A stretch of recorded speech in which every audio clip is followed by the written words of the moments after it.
Hello everyone, good morning and welcome back to our new blog. আশা করছি তোমরা সকলেই খুব ভালো আছো এবং আমরাও মোটামুটি ভালো আছি। এখন বাজে 6:10। ঘুম থেকে উঠতে একটু লেট হয়ে গেল, তো উঠে একদম ফ্রেশ হয়ে গেছি আর বিছানাটা তুলে নিয়েছি। এই টাইমে সাধারণত বিছানা তোলাই হয় না। তোমার দাদাভাই আজকে একদম সকাল সকালে ঘুম থেকে উঠে গেছে, তার কারণ সেই 5:30 থেকে লোকজন আসছেই, ওকে ডাকছে, বারবার ঘুম ভেঙে যাচ্ছে। 2-3 জনা এসছে এরকম, তো ওই জন্য বললো আমি আর এখন আর শুয়ে থাকবো না, একটু পরেই তো আমাকে উঠতেই হবে, তাই এখনই উঠে একদম ফ্রেশ হয়ে নিই।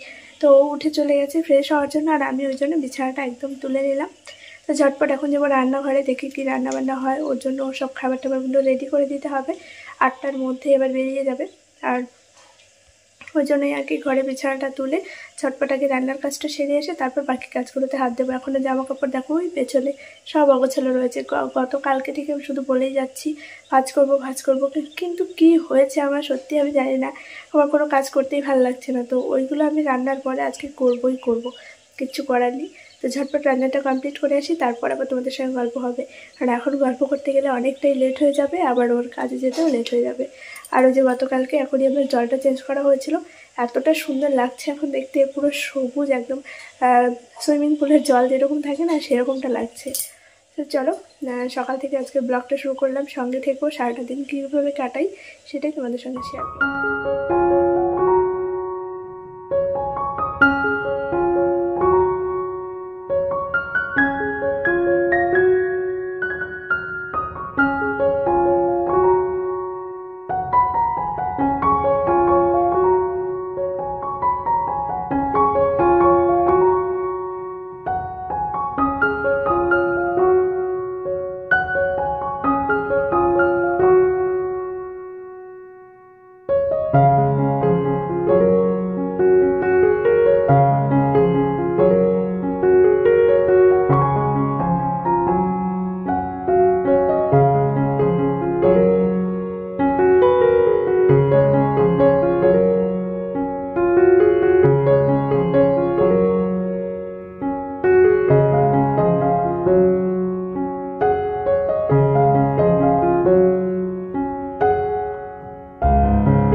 সারাদিন পর চলে এলাম এখন বিকেলের কাজকর্মে। উঠোনটা ঝাড় দিয়ে নিচ্ছি, সকালবেলা তো একবার ঝাড় দেওয়াই হয়েছে, আর বিকেলবেলা করেও ওই যে একবার ঝাড় দিয়ে নিচ্ছি। তবে এই সময়টা এত বেশি পাতা পড়ে, দিনে 2বার কেন 10 বার ঝাড় দিলেও যেন উঠোনটা পরিষ্কার থাকে না, দেখতে খুবই বাজে লাগে এবং রাগও লাগে। যাই হোক, উঠোনটা আবার লেপতেও হবে, সামনে সরস্বতী পুজো আসছে, তার আগেই ভাবছি উঠোনটা খুব সুন্দর করে লেপে নেব। অনেক দিন আগে লেপা হয়েছিল, সেই বাড়ির পাশে যখন কীর্তন হয়েছিল তখন। এখন এই কেমন একটা মাটি উঠে যাচ্ছে, ঝাড় দিতেও অসুবিধা হয়ে যায়। তো উঠোনটাও লিপতে হবে 2-4 দিনের মধ্যেই। আর এই পাতাগুলো ভালো করে ঝাড় দিয়ে নিচ্ছি। চারিদিকটা আর এখন ঝাড় দেওয়ার সময় নেই, সন্ধে লেগে গেছে, তাই ঘরের সামনেটা আর ওই উঠোনের সামনেটা একটু ঝাড় দিয়ে নিলাম। তারপর ঘরে বেশ কিছু জামাকাপড় রয়েছে, যেটা আমি সকাল থেকেই বলছি না, এখনও পর্যন্ত ভাঁজ করা হয়নি। সকালবেলায় কাজের একটা চাপ যায়, আর দুপুরবেলাটা শুধু ল্যাদ খেয়ে কাটিয়েছি আজকে। তারপরে এই যে চলে আসলাম জামাকাপড়গুলো ভাঁজ করতে। এখন ভাবছি যে না, এবার ভাঁজ না করলে আর হবে না, কারণ তোমার দাদাভাই একটু পরেই চলে আসবে, আর আমি এখন চলে যাবো রান্নাঘরে। তাই জন্য সব এখন জায়গায় রাখছি। বেড়াতে গেছিলাম, সব ব্যাগগুলো নিয়ে সব এখন বের করছি। আর এই যে সামনে যে কাপড়গুলো দেখতে পাচ্ছ কালারিং, এগুলো সব ব্লাউজের পিস, মানে সবগুলোই অর্ডার। ওইখানে মোটামুটি 8টা কালার আছে, আর এক একটা কালারে 2টো করে ব্লাউজ হবে। এগুলো সব কাকিমার পিস পাঠিয়ে দিয়েছে, আমাকে কেটে দিতে হবে। তো এছাড়াও আরও কিছু ওই যে প্রিন্টেড পিস দেখতে পাচ্ছ, ওগুলো আমার চুড়িদারের পিস আছে, ব্লাউজের পিস আছে। তো সবগুলো এখন একে একে বানিয়ে নেব, আর সব কোচকাচো করতে হবে। সামনে বিয়ে চলে আসছে, প্রচুর নিজেদের জিনিস রয়েছে। ওই জন্য ভাবছি কদিন আর কারো অর্ডার নেব না, শুধু নিজেদের যে জিনিসগুলো রয়েছে সেগুলোই বানাবো। তবুও বানাতে 1 মাস পারই হয়ে যাবে যা ভাবছি। আর তারপরে এই যে বাইরে থেকে একদম ফ্রেশ হয়ে চলে আসলাম। এখন এই যে ময়শ্চারাইজার ক্রিমটা লাগিয়ে নিচ্ছি। আর চোখে কাজল পরা তোমরা অনেকেই দেখতে চাও।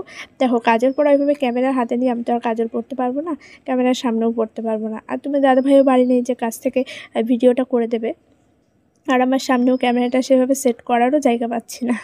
তো একটু দূর থেকেই দেখাচ্ছি।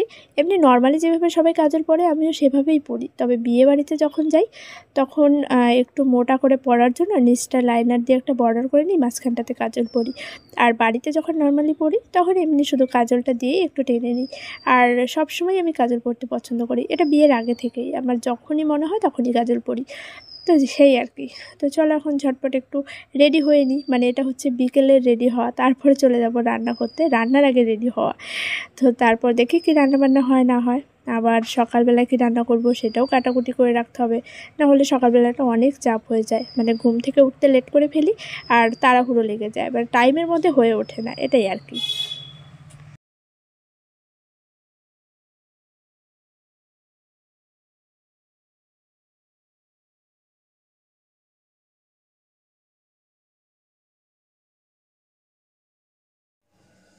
সন্ধেবেলায় আরও একবার ফ্রেশ হয়ে নিলাম, ভেবেছিলাম দুপুরবেলা যখন স্নান করে ফ্রেশ হবো তখন তোমাদের সঙ্গে শেয়ার করবো যে আমি কীভাবে কাজল পরি, তোমরা অনেকেই জানতে চেয়েছো।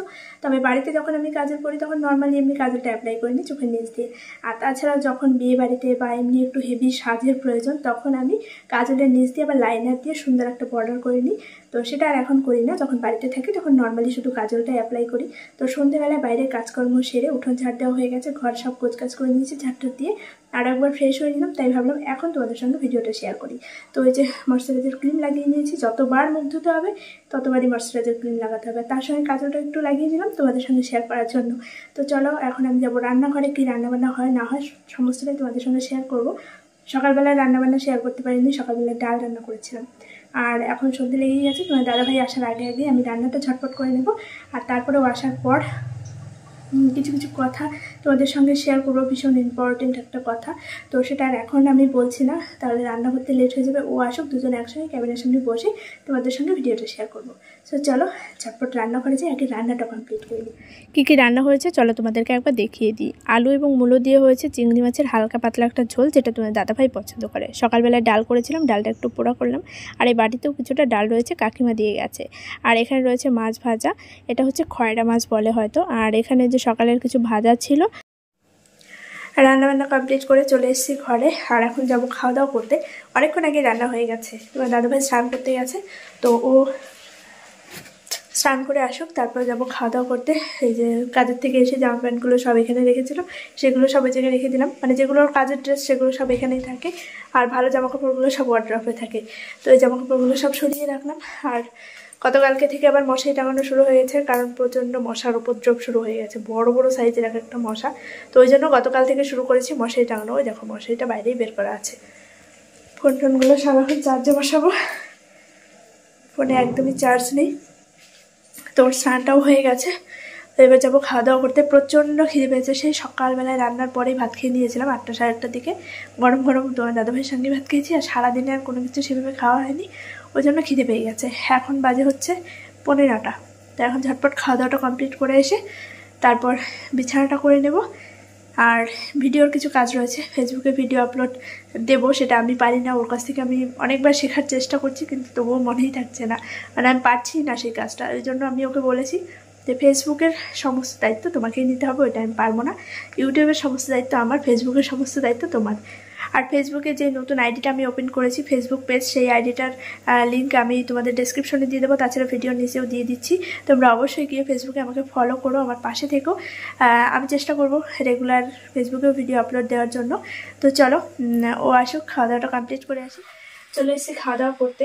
আর আজকে কী কী রান্না করেছিলাম সেগুলো তো তোমাদের সঙ্গে আগেই শেয়ার করেছি, তাই আলাদা করে আর দেখানোর মতো কিছু নেই।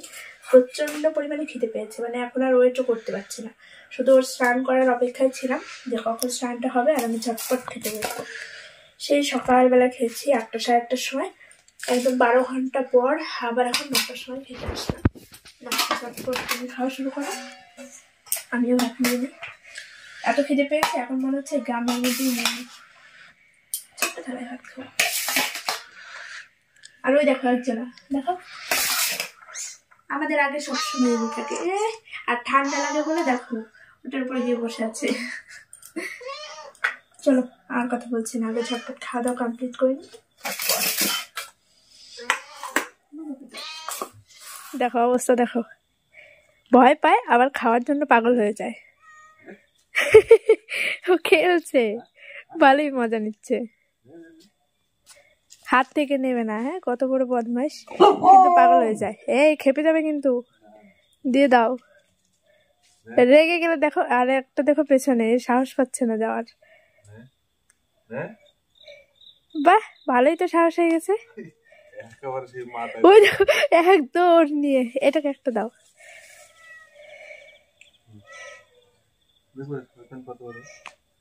ভালোই তো খাচ্ছে। ওই যে একটা, এই যে একটা, আর একজনকে ওই সাইডে দেওয়া হয়েছে কলপারের ওইদিকে। খাওয়া হয়ে গেল এত তাড়াতাড়ি? না খাচ্ছে না। হ্যাঁ ও কত তাড়াহুড়ো করছে যে এটাকে কখন তাড়াবে। আর এমনি ভয়তে খাচ্ছেই না, ও বারবার ওই দিকে তাকাচ্ছে আর নেবে না। এটা খুব ভীতু এটা। ওই আর আমাদের বাড়ির শেঠ হচ্ছে এই যে ইনি, এনাকে দেখে সবাই ভয় পায়। দেখো সামনে দিয়েছে খাবার তাও নেওয়ার সাহস হয় না। নিয়ে সর তাড়াতাড়ি। ওর ওই নকশা করতে করতে ও চলে আসবে। এই যে আসলো, এইবার খেলটা লাগবে। দেখো ওই দেখো দেখো অবস্থাটা দেখো। তুমি দিয়ে দাও, আরেকটা আছে আর আছে। আর আর ওইটা দেখো ওইভাবে দাঁড়িয়ে আছে। বাহ, পাটা সরিয়ে দিল কি সুন্দর। এত ভীতু হলে হয়? এই দুনিয়ায় এত ভীতু হলে চলবে না। এনার মতো সাহস নিয়ে চলতে হবে। দেখো ভয় পাইনি, আবার খাবারও খাবে। আয় লালু। এটা হচ্ছে লালু আমাদের বাড়ির। চলে গেছে।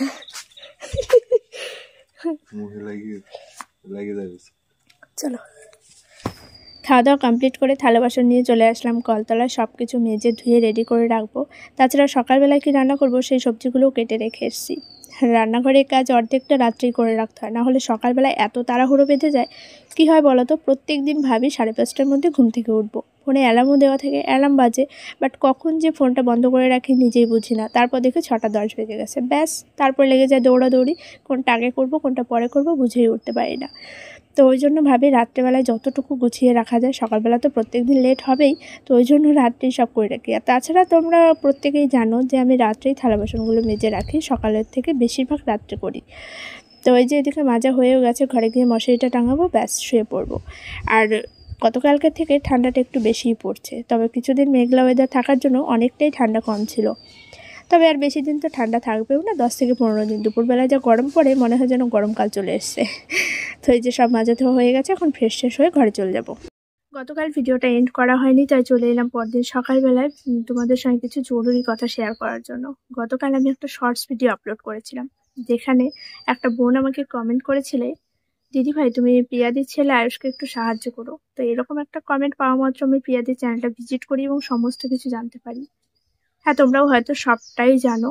আমি অনেকটা লেটে ভিডিওটা করছি, কারণ এই জিনিসটা আরও 4-5 দিন আগেই সবাই জেনে গেছে। তবে আমি প্রিয়াদির ভিডিও বহুদিন আগে দেখতাম, রিসেন্ট কয়েক মাস হয়ে গেছে দেখা হয়নি। আর অনেকের ভিডিওতেই দেখলাম যে এই বিষয়টা নিয়ে অনেকেই কথা বলছে। তবে আমি জানি না আমার ভিডিওর মাধ্যমে প্রিয়াদের ঠিক কতটুকু হেল্প হবে। যেটুকুই হোক না কেন, আমি চাইবো আমার দ্বারা যদি এতটুকু হেল্প হয় সেটা অবশ্যই করতে। এবং তোমার দাদাভাইও বলেছে যে হ্যাঁ তুমি ভিডিওতে অবশ্যই বলো। তো প্রথমে ভাবছিলাম আমার খুব ছোট্ট একটা ইউটিউব পরিবার, তো এর দ্বারা কতটুকু কি হেল্প হতে পারে, এই ভিডিওটা ঠিক কতজনের মাধ্যমে পৌঁছাবে, কতজনের মধ্যে পৌঁছাবে সত্যি আমার জানা নেই। তবে তোমরা যারাই ভিডিওটা দেখছো না কেন অবশ্যই প্রচুর প্রচুর শেয়ার করো, যাতে প্রিয়াদির এতটুকু হেল্প হয়। এবং আমরা তো শোনা মাত্র জানা মাত্র অবশ্যই প্রিয়াদির পাশে আছি, এবং আমার তোমার দাদাভাইয়ের পক্ষ থেকে যতটুকু সম্ভব অবশ্যই হেল্প করেছি এবং পাশেও আছি। আমরা চাই তোমরাও পাশে থেকো। খুবই ছোট্ট একটা বাচ্চা, প্রিয়াদির তার ছেলে আয়ুষ, যার বয়স মাত্র 6 বছর, যে কিনা জানেই না পৃথিবীটা ঠিক কতটা সুন্দর, যার এখনো উজ্জ্বল ভবিষ্যৎ পড়ে আছে, যার জীবনটা আরো অনেক সুন্দর হতে পারে শুধু আমাদের এই ছোট্ট একটু সাহায্যে। তো যে যতটুকু পারো, 20 টাকা 50 টাকা 30 টাকা, যে যতটুকু সামর্থ্য আছে, যে যতটুকু পারো অবশ্যই প্রিয়াদির পাশে থেকো। প্রিয়াদিকে একটু সাহায্য করো, যাতে ছোট্ট আয়ুষ খুব সুন্দর একটা জীবন ফিরে পায়, নতুন একটা জীবন ফিরে পায়, এবং সুস্থভাবে আরো 5টা বাচ্চার মতো ও বেড়ে উঠতে পারে। আমরা তো অবশ্যই আছি এবং তোমরাও থেকো।